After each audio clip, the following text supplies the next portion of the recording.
This is an RNZ podcast. The Supreme Court has ruled Sir James Wallace can now be named for indecently assaulting 3 young men and twice trying to bribe one of them to withdraw their complaint. Charges were first laid against someone described only as a prominent businessman in 2017. That was RNZ News at 7 a.m. last Thursday, after the identity of the knighted Rich Lister, convicted a long time ago, had finally been made public.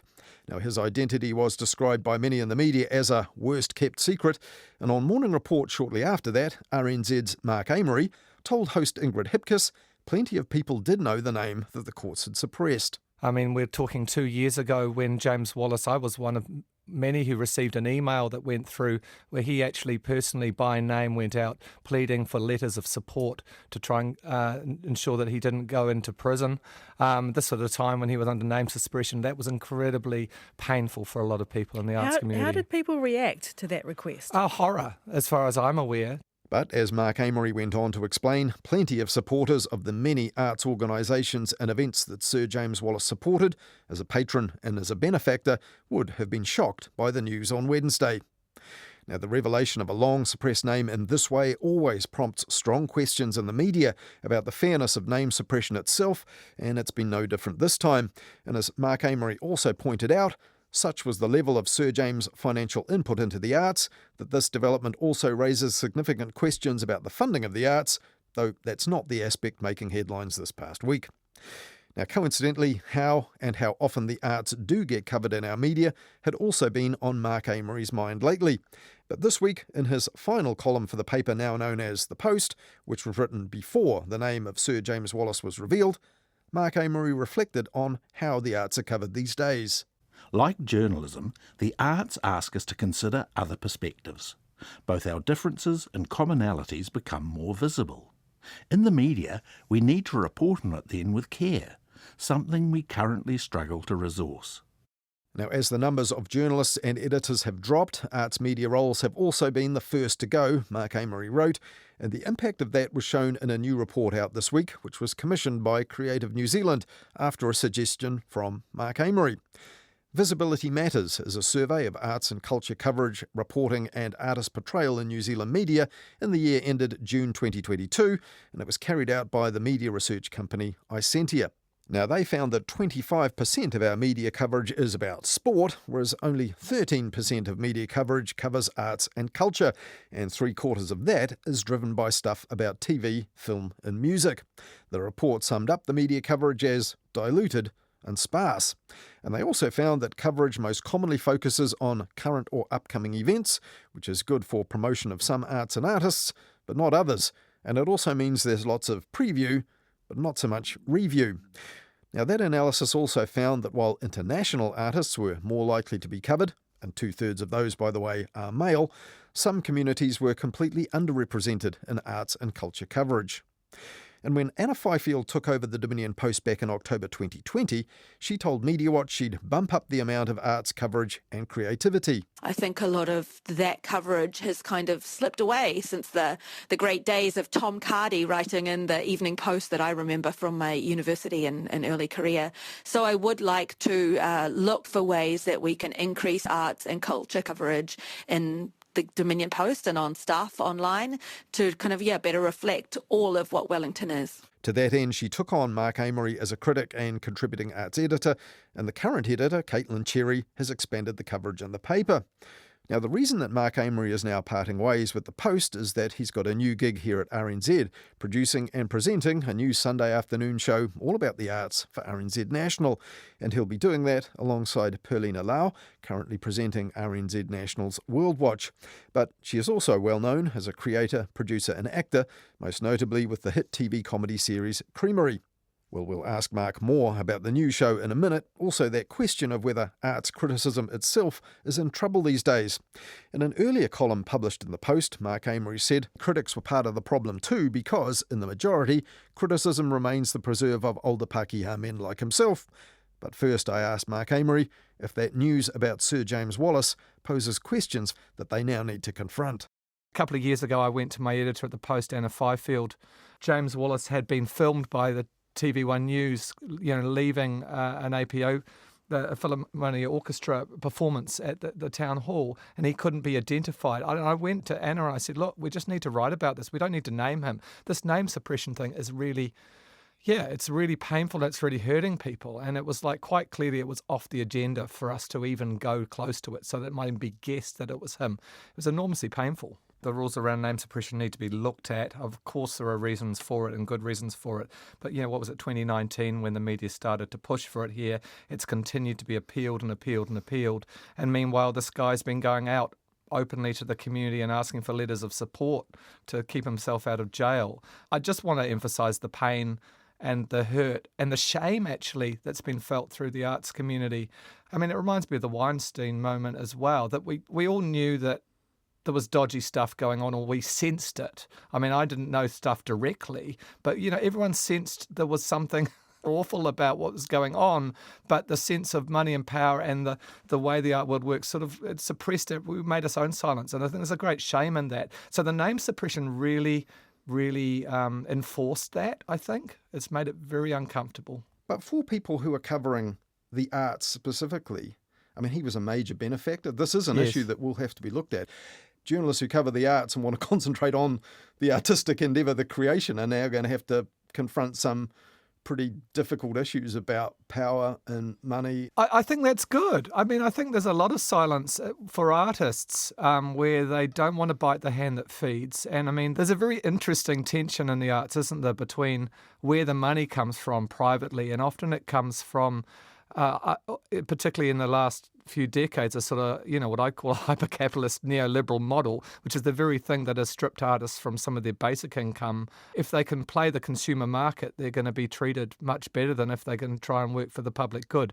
Well, there was some interesting research by Creative New Zealand about how artists make money, and in some cases how little they make, even if they're prominent in their field, which was of some interest to the media. But another report out this week about the level of attention and space given to arts and different kinds of arts and different kinds of people creating the arts. This was actually something that you suggested, wasn't it? The Creative New Zealand report, Visibility Matters, that came out this week. I did, and I was quite inspired by the work that was done around women in sports and media coverage. I thought, why aren't we having a conversation about the arts and the media in a really considered way, where we actually look at a breakdown of what's being covered and how, and the mechanisms and what's missing and what's absent. And the same media monitoring company doing it, Icentia, that did those reports on women in sport. Yeah, so there's another report underway now, which is to look at what is happening and what the constraints are and what could be possibly done about it. So that's to come. But this report is really interesting in terms of just letting us look at what coverage there is. The basic fact that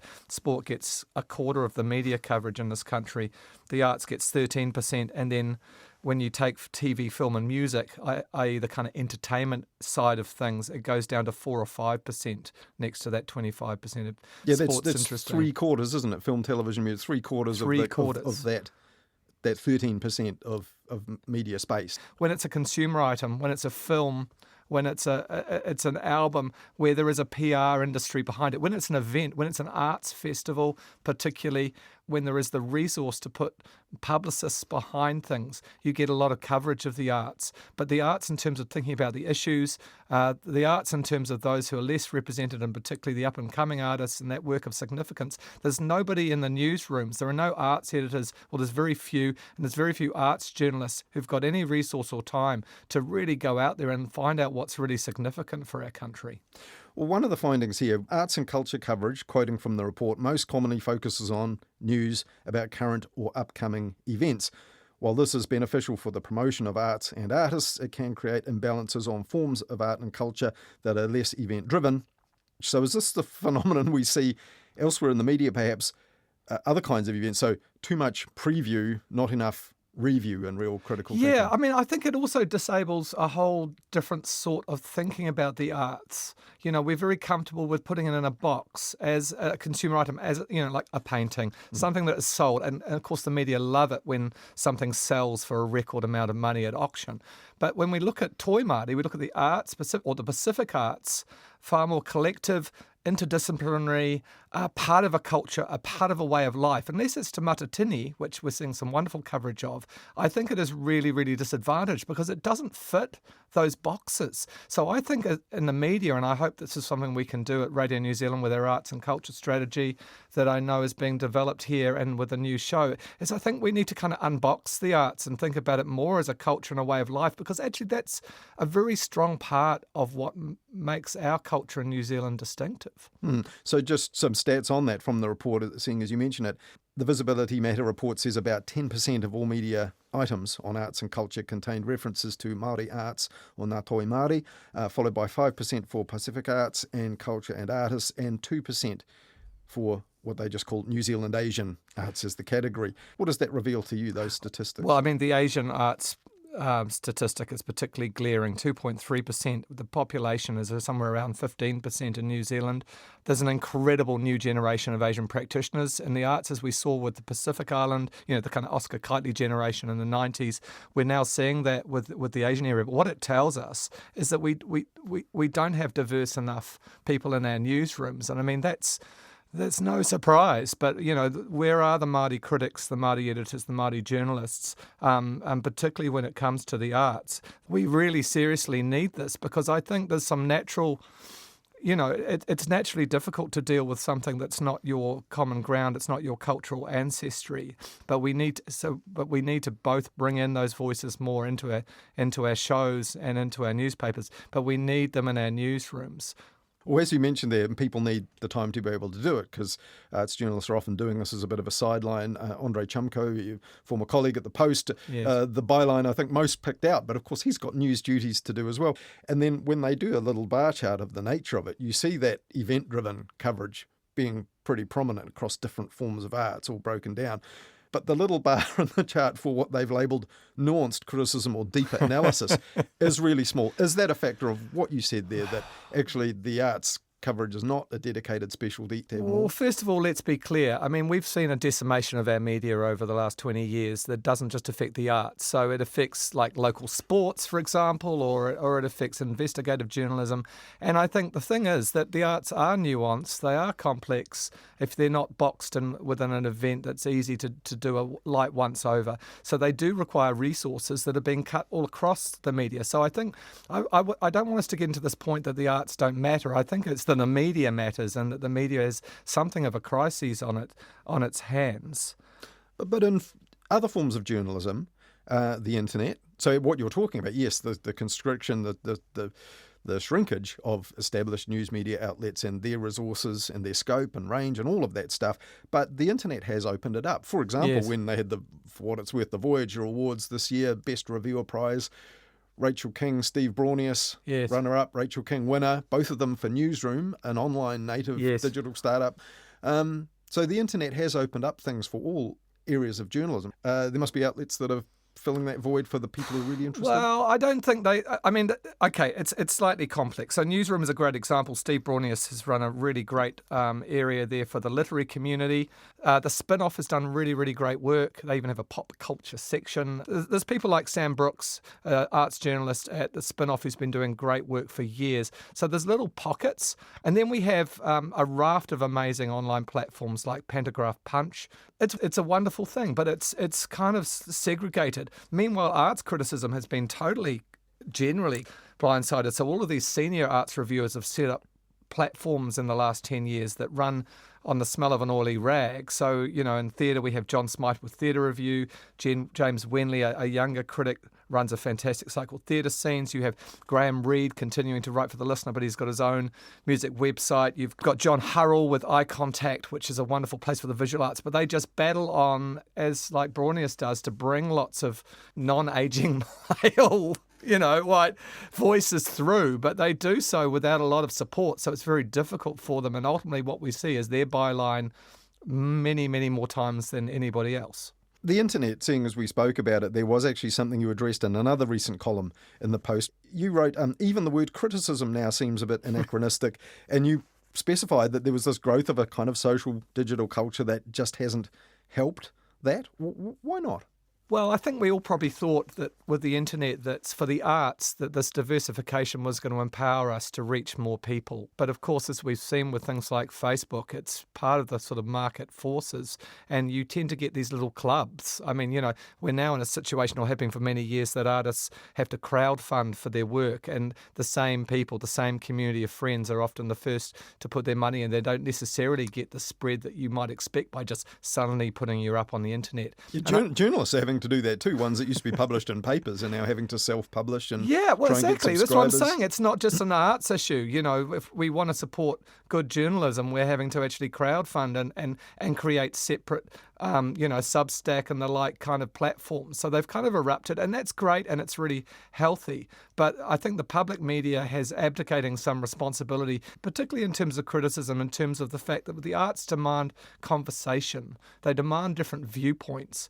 And I think we are really scared of criticism at the moment because it has this older male critic kind of singular authority legacy to it. So this is the thing you think that makes it seem old-fashioned to very others. much old-fashioned. And I think we need to reinvent it, essentially. And what I say in my column this week is that I think there's an opportunity for the media to actually use the arts to bring in more critical voices, more conversation that involves all sorts of different people, because I think people love opinion. I think people still love to hear a really robust critical discussion about why this exhibition or piece of musical play, the latest Taylor Swift album or the latest Troy Kingi album is not as good as the last one or is better, or why, and we can have a great discussion about it. Culture thrives on those kinds of conversations, but they will only thrive if there are many voices. Meanwhile, and I think this is something you're alluding to at the moment, we're in a culture at the moment where there's what we call the culture wars going on. There's a feeling that writers need to defend the artists that they represent, so that Māori writers need to to a certain degree, need to both promote and explain the work of their peers. But I think we need to still get to a place in a healthy culture where we can have many more of those voices that can both platform and critique. Mark, what about the sort of distance you have to have as a critic from, people you perhaps know? Makes it harder, doesn't it, to be genuinely critical of people you know? Yeah, That it's an proximity? economy of scale, obviously. If you're in New York, it's not really an issue. When we thought that social media was going to be our saviour, I mean, I guess we're forgetting that the word social, and social is friends groups. And really, you're talking about clubs, little clubs of people talking. And when you're in a little club, you don't dare speak up. You certainly don't dare to speak up in a considered way directly to the face of the people that you associate with, which is often artists. So it is really, really difficult. I was just remembering that back in the 1990s when, I was theatre reviewing a lot, and I'd moved to Wellington. There were like 5 or 6 of us, and we'd go to the theatre openings, and you would be in a corner talking about the show. But I remember the British Council brought over the legendary Guardian theatre critic Michael Billington, and we did a workshop with him, and he was astonished, literally astonished, that we would even dare to think of hanging around after the opening night for the drinks afterwards to mingle with the cast and the other people. He was scurrying off to do his review and to keep that critical distance. I live up in Pākehā, half an hour up the coast from Wellington. It's kind of handy because it means I've often got to rush back home. But there is a point where it's good as a critic and a journalist to be able to go home and keep a bit of distance. So when you mentioned social media and you referred to a digital social culture that has not, in the post in your column, that has not fostered genuine or deep critical thought, are you meaning that social media satisfies people's desires for quick hot takes on things, including the arts and pieces of artistic work, and that is enough to keep people happy, and that diminishes the appetite for something? It's a funny one because you say quick hot takes, because I thought, oh yay, we're going to have quick hot takes. People are going to go, oh, I watched this film, I hated it, even like a Hollywood blockbuster. But they don't generally. We share our love of things, but when we have the hot takes are generally positive, or they're also the opposite. They're just really flaming things, and we don't get the thing in the middle. I always had 3 kind of rules as a critic, which I just would say over and over is first of all, be honest. If you come to the end of a piece of writing and you haven't really said what you really feel, you're in problems. Be constructive. If there's something good in what you've seen, say it. and be generous. Just find those things. But above all, probably be honest. I don't think people necessarily have those rules in their head when they're writing a tweet. Well, you directly confronted that in a post column back in April on not cancelling criticism culture, was the title. You put it out on social media with the challenge, if we're not careful, arts criticism will die with ageing Pākehā men like me. Discuss. What was the reaction? I had two different reactions. I had older male critics defending themselves, and there's many of us, and doing amazing work. I mean, this is the thing, doing remarkable work and against the odds trying to bring in new voices. But it remains that the industry is dominated by said voices, and I'm one of them in terms of having the editorial reins. And so it's not really their responsibility to change that. Again, it really lies with the mainstream media in terms of who we employ and how we do things. Anyway. Well, because sorry to interrupt you, but when you joined the Dom Post, you insisted on writing as often as you wrote that someone else, not like you, should write. Well, you kind of get sick of the sound of your own voice after a while, and it was just my instinct that I'm passionate about the arts. I'm passionate about the way it does bring a diversity of different voices, and I'm passionate about the media and the way it does it. So for me, it was about bringing artists' voices and bringing different voices. Why is it the male voices that seem to be so prodigious? The Scientia report sort of shows us that there is a huge number of women writing in the media about the arts. But when you look at actually how much content is being created, it's guys like myself who are just pushing out the content all of the time, who feel comfortable in taking up space, and they're being well-meaning and they are pushing for the arts. But I think we need to kind of acknowledge that. Now that you have the opportunity, the Sunday program beginning in August, unnamed as yet, I believe? No, it's still in the think tank. Okay. But yourself and Pelina Lau will be co-hosting, co-producing.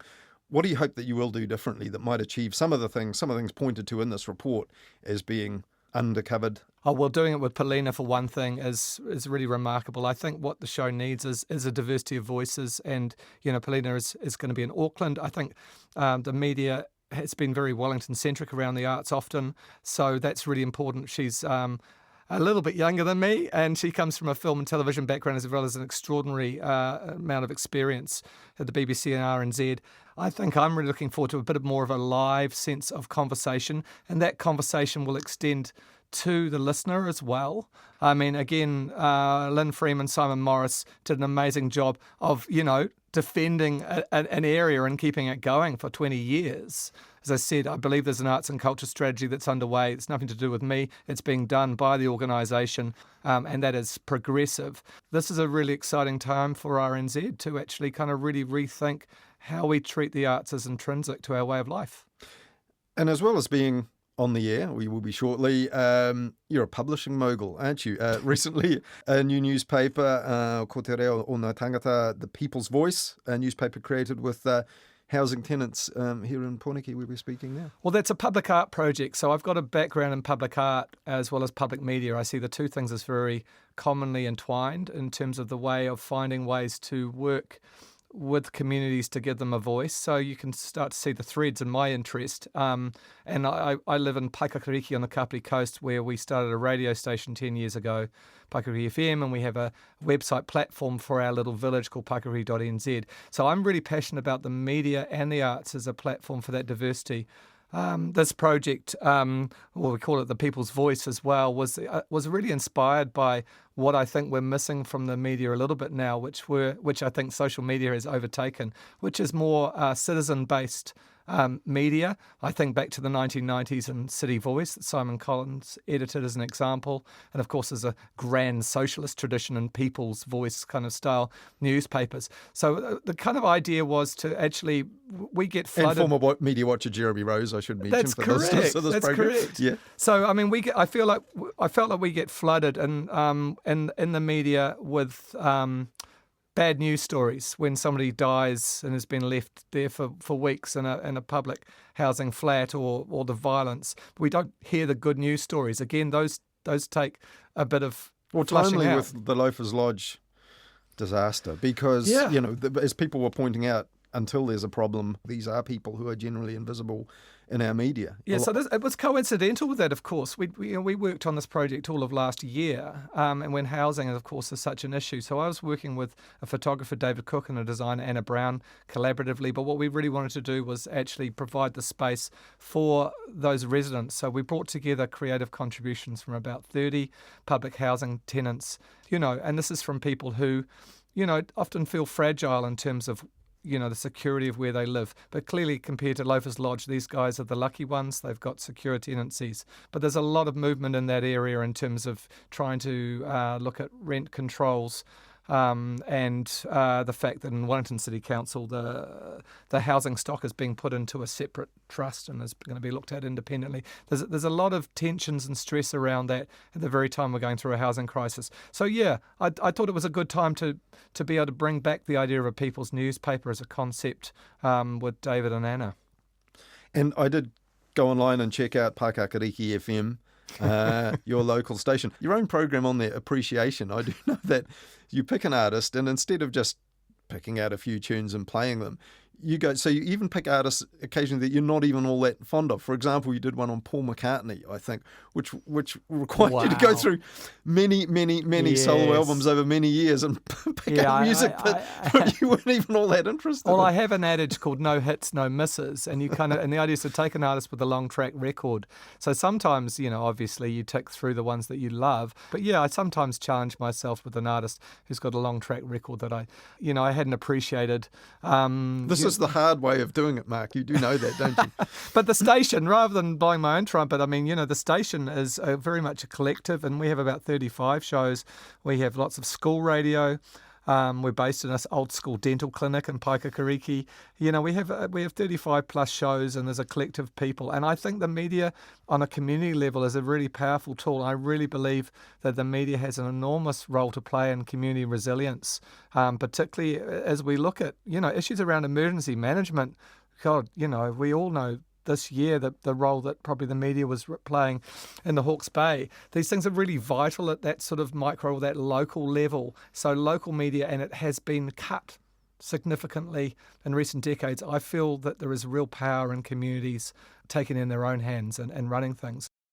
That was Mark Amery, RNZ producer and the soon-to-be co-host and co-producer of RNZ's upcoming Weekends Art Show, due to kick off next month here on RNZ National. And as we heard there, Mark Amery turned in his last column this week for the capital's daily The Post, reflecting on the quality and quantity of arts coverage and criticism, and his own efforts to diversify the range of critical voices beyond the long-serving Pākehā blokes like himself.